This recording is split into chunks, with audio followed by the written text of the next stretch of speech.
Hi, everyone. I'm Carol Speakerman, president of Speakerman Retail. Let's talk about multi-format mojo. This is something I've been tracking for years, but it's really starting to accelerate as retailers swing attention back to brick and mortar. The fact is, multi-format retail has quietly become the rule rather than the exception. Most retailers that have made it this far are now multi-format operators. Look at Dollar General. They perfected the uber efficient small format general store concept, but now they're branching out into formats like Top Shelf that allow them to sell new categories to new generations of shoppers. And they've launched DGX, which is their first foray into urban retail. But at the same time, Dollar General continues to refine and rejigger its current mainline stores. So this refinement and evolution of existing formats is very much a part of the multi-format story. Now, Walmart went from being a so-called big box retailer to becoming a true multi-format operator. They now have convenience stores, inventoryless pickup locations, those super centers, those mid-sized neighborhood markets, and even concepts that they open for a little while, learn something from, and then quietly close. So a lot of their new formats are just learning labs. More recently, Macy's has put pedal to the metal on its smaller format Market by Macy's concept. Kohl's has also said that small formats are a big part of its future. They've announced that they'll be opening 100 mini Kohl's stores over the next 4 years. Petco just announced a new concept that will include products and services for farm animals.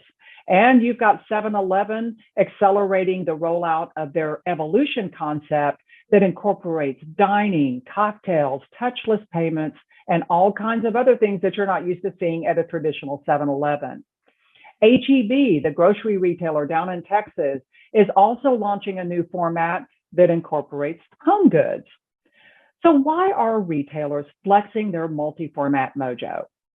Well, the answer, like a lot of things in retail, is it depends, because these strategies are different depending on which retailer you're looking at, and these new formats achieve different things for different retailers.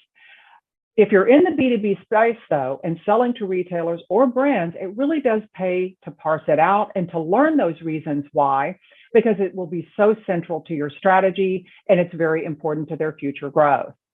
But let's take a look at the handful of reasons why retailers are flexing their multi-format mojo.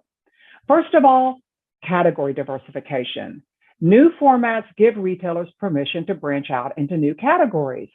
Looking at Dollar General, for example, they've been doubling down on grocery, like a lot of other retailers, because grocery drives that more frequent traffic that can then convert shoppers to those higher margin categories.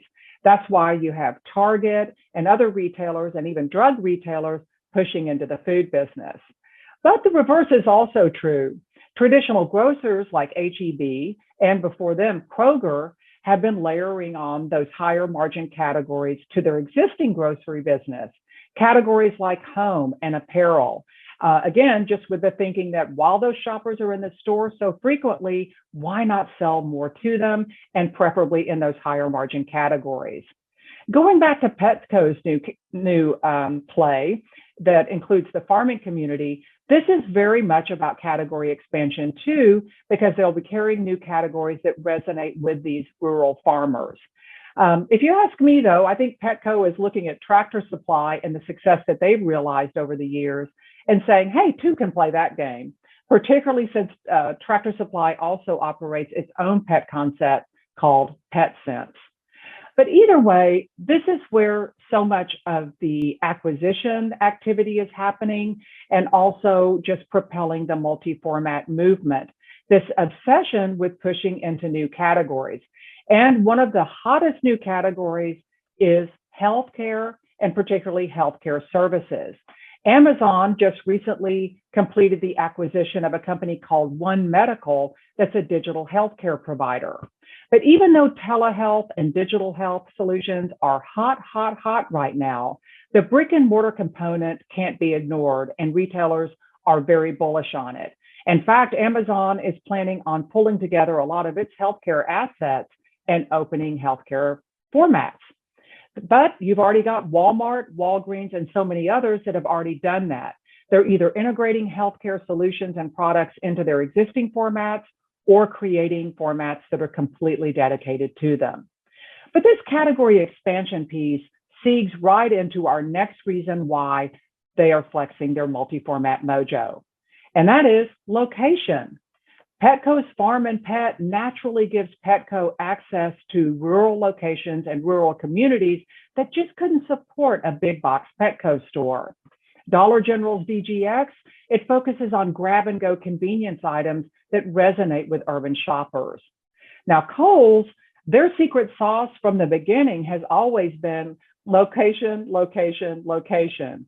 Kohl's has always been positioned as an alternative to shoppers having to go into the big city to hit the mall to buy those soft lines categories like apparel and home. But going even smaller will allow Kohl's to reach out to even more customers. And again, all a location-based strategy. Now, the third reason why really just wraps the other two together, because when you're branching out into new categories, when retailers are pursuing these new locations, they're naturally reaching out to new shopper segments. That's our third category. Urban shoppers, for example, checking out a DGX store that probably wouldn't set foot in a Dollar General. If for no other reason, then they may not just be around the corner in those urban locations. Those higher income suburban moms, perhaps with tweens in tow, buying party supplies at a pop shelf store, probably without even knowing that it's part of Dollar General's fleet. And those same suburban moms who may not love traversing a Walmart supercenter that might be very happy to go to a neighborhood market store several times a month. So as much as everyone loves to talk about digital, the store really is still the core of most retailers' strategy. And the multi-format movement is what's helping to keep brick and mortar relevant and on every retailer's radar. And this spells opportunity for anyone doing business with multi-format retailers. And again, that describes most of them these days. Because through their format expansion, you can expand right along with them. So one retailer can now present all kinds of opportunities without you having to look any further. Now, for portfolio companies, those of you that sell portfolios of brands, products, solutions, and services, maybe you have lots of acquisitions and a lot of diversity in your business. The more that retailers diversify their formats, the better the chances are that your brands, products, and solutions will find a home. And again, perhaps with just one retailer. But all of this hinges on doing the right research and even knowing about retailers' format strategies to begin with. And as part of that, you'll want to uncover which formats they're running, who they're targeting to those formats to, and also which categories are in play with each of those formats.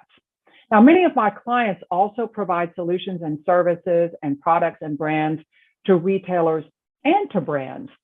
All of this holds true for you guys as well, because so many brands are now in the multi-format movement, either opening their own stores or creating partnerships with existing retailers for shop and shops. But the bottom line is, there's never been a better opportunity to position to multi-format opportunities and to flex your multi-format mojo.